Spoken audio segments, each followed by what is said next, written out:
Hello and happy Halloween! I'm a huge fan of Halloween. It's one of my favourite days of the year. I love dressing up, I love scaring people. I'm a horror author, obviously what is not to like about Halloween. I wanted to take this opportunity today to talk a little bit about fears, things that scare us. Halloween is all about being afraid, and I want to talk to you a little bit about some of the things that scare me. Luckily, I say luckily because it's a good thing for a horror author, I'm a little bit afraid of everything. I'm very afraid of a few things, but a little bit afraid of everything. And I always think if you're a horror writer, the more that you're afraid of, the more things you've got to write about.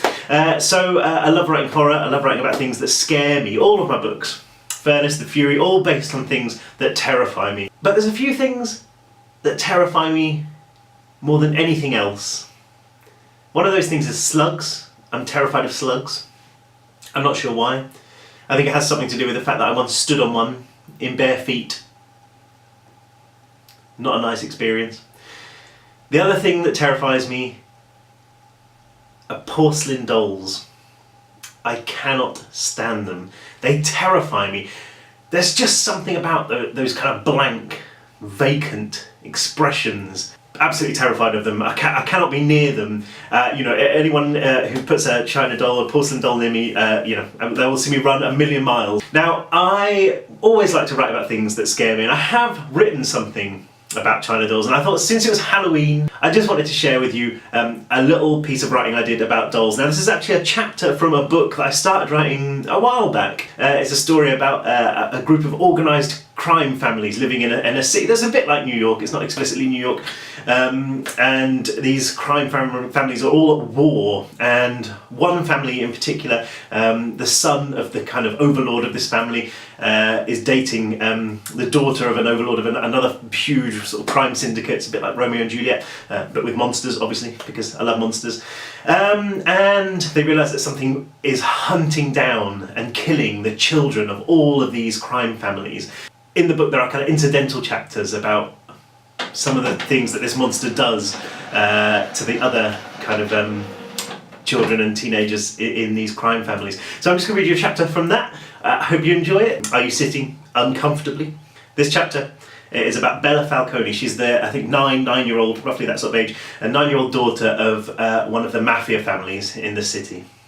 And it goes a little something like this. If there was one thing that Bella Falcone loved more than anything else in the world, more than her mother, certainly more than her father, more even than the pony, Ariel, she'd gotten for Christmas last year, it was her dolls. She adored them as if they were her own children, and many of them were just that. She'd looked after them, raised them, fed them and changed them, and burped them, and made sure they were safe. Ever since she could remember, she'd spent more time with her babies than she had with real people. And even though she was 9 and almost 3/4 now, that wasn't going to change. It was never going to change. She put the 2-foot-tall porcelain doll she was holding back on the shelf. This one's name was Marianne, and Bella had just dressed her in a beautifully tailored wedding dress and brushed her hair. Later on today, Marianne was getting married, and Bella had a long morning ahead of her, making sure that her bridesmaids, and the 100 or so guests were suitably dressed for the occasion. Finding 100 guests wasn't going to be a problem. Nearly 3 whole walls of a huge bedroom were covered in shelves, even the space above her bed and over her door. And those shelves groaned with the weight of the dolls who perched there. She'd counted them loads of times, but she'd never managed to get the same number twice. There were just too many, upwards of 500, and her father was always bringing her more.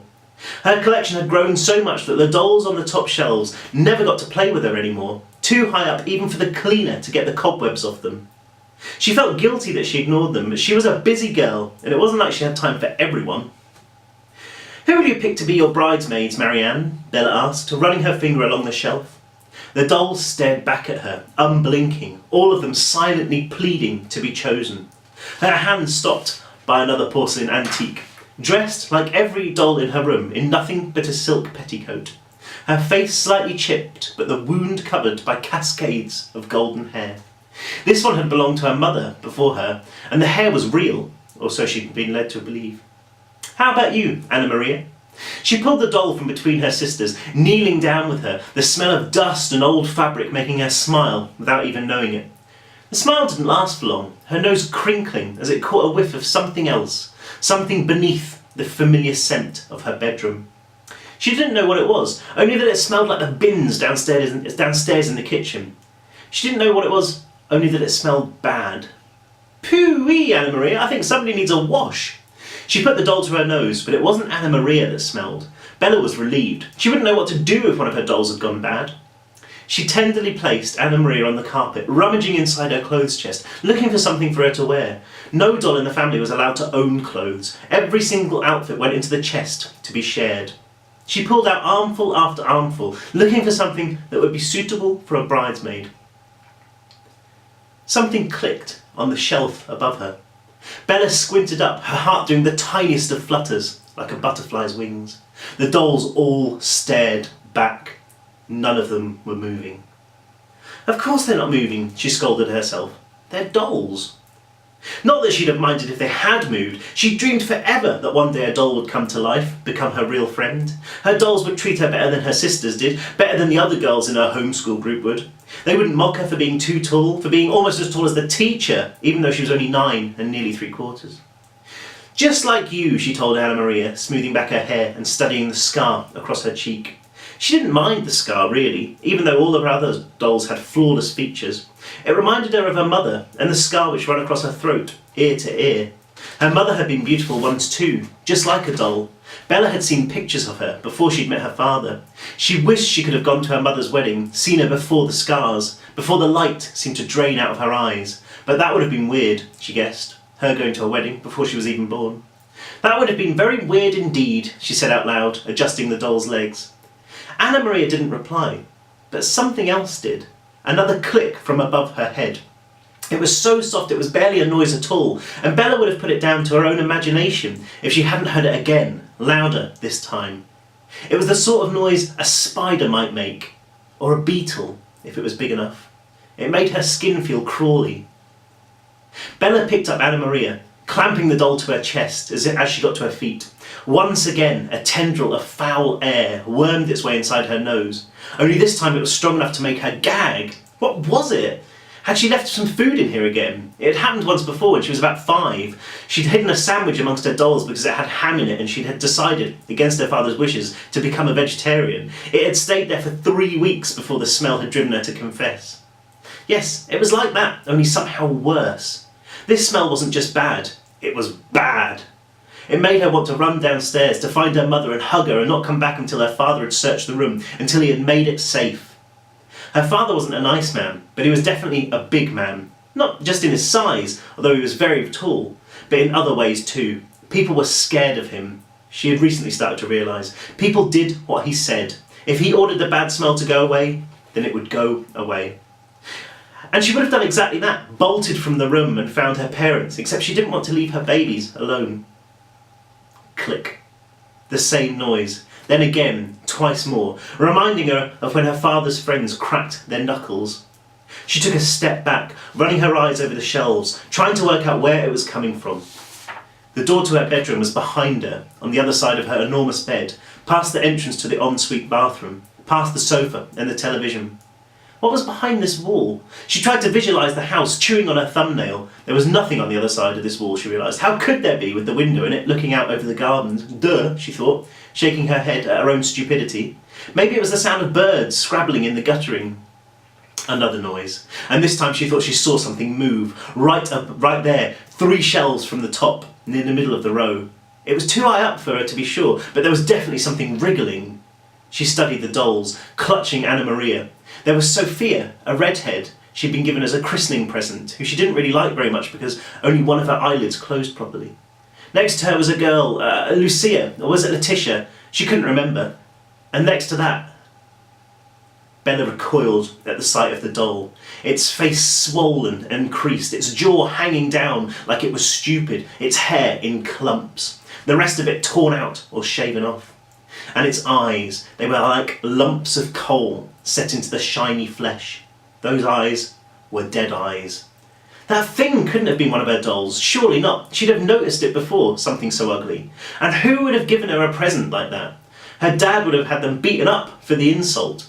Maybe it had been knocked from the shelf. Maybe the cleaner had stood on it, broken it, put it back up there hoping nobody noticed. But no, somebody would have had to go at it with a hammer to make it look so bad. and that didn't do anything to explain the eyes. The eyes. Click. The doll's head moved, just a fraction. Those bottomless pits seemed to tilt down until they were looking right at Bella. At the same time, another gust of foul wind rippled across the room, and she understood right then that the smell and the doll were connected. They were both bad. Bella backed off. Anna Maria still held to her chest. She wanted to run, but she couldn't quite bring herself to look away. If she turned her back on the doll, it might come after her. "Don't be ridiculous," she shouted silently at herself. "How can it come after you? It's just a doll." Only somehow she knew that it wasn't just a doll, and that it would come after her. She knew this more clearly and more absolutely than she'd ever known anything. The ugly doll watched her go, its head moving almost imperceptibly, tracking her across the room. Her legs bumped into the bed and she sidestepped around it, still never taking her eyes off that shelf and the monstrosity which sat on it. Something thumped behind her. Bella span round, her heart ready to explode from her ribcage, saw that some of the dolls from the shelves over her door had fallen to the floor. Even as she watched, more seemed to tumble, like lemmings following each other over a cliff, landing in a pile of porcelain limbs and petticoats, dropping between her and the hallway. Her first instinct was to go to their aid, to see if they were okay, but it only lasted a fraction of a second before it was swamped by terror. Because the dolls were moving. Not much, but the pile was definitely shifting, ceramic limbs twitching, waving. Their subtle movement reminded Bella of dying birds, like the one she'd seen once in the garden of one of her mum's friends. The tiny little thing had flown into a window and bounced off into the grass, its wings and its beak moving in slow motion for the few seconds it took to die. That's what her dolls looked like now, like they were broken, clawing for the last few scraps of life. Click.